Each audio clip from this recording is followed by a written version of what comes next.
अस्सलाम वालेकुम। आप देख रहे हैं YouTube channel Irfan Ukada motorcycle mechanic. लो सर, आज की वीडियो में बताएंगे होंडा सिटी 70 न्यू मॉडल की सीट की रिपेयरिंग के बारे में। ये चेक कर सकते हैं प्लास्टिक का पतरा होता है, पतरा टूट चुका है इसका, ये सीट बेकार हो चुकी है। चेक कर सकते हैं सिटी न्यू मॉडल का प्लास्टिक का पतरा होता है, पतरा टूट जाता है, सीट बेकार हो जाती है। हम यही रिपेयरिंग करेंगे और आसान तरीका बताएंगे, इधर पतरियाँ लगाएंगे, रिपेयरिंग करें, खुद ही घर बैठ के रिपेयर कर सकते हैं। ये मुकम्मल तरीकाकार बताएंगे इस वीडियो कंप्लीट देखनी।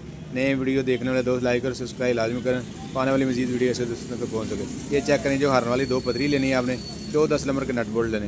ये तकरीबन 50 रुपये का खर्चा इधर लगा के सुराख को अगर खुद कर सकते हैं ठीक है, अगर ड्रिल वगैरह है उससे करें।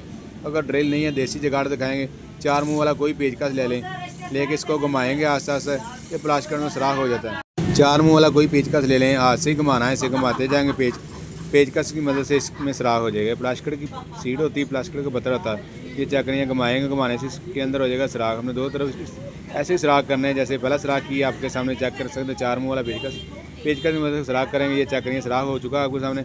दूसरी साइड पे इस तरह ही सुराख करेंगे, ये चेक करें, ये दोनों सुराख कर लिए हमने 4 मुँह वाले पेचकस के साथ। दोनों तरफ सुराख करेंगे। सुराख करने के बाद 10 नंबर के बोल्ट लगाएंगे, हारन वाली पतरी लगाएंगे, अंदर की तरफ नट लगा देंगे, नट लगा के फुल करेंगे, टाइट करेंगे।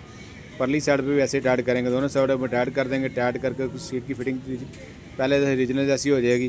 पुरानी बेकार सीट आपकी 50 रुपये लगा के न्यू ब्रांड हो जाएगी। लो जनाब, ये बोल्ट लगा दी, हारन की पतरी आपको सामने लगा दी, 10 नंबर के नट बोल्ट फुल टाइट कर ले। परली साइड भी इस तरह टाइट कर देंगे, ये दोनों बोल्ट टाइट होंगे, सीट हो जाएगी। ओके की रिपोर्ट ठीक हो गया। भाई ने कमेंट किया था, इरफान भाई सीट रिपेयरिंग करके दिखाओ। ओके, अल्लाह हाफिज़।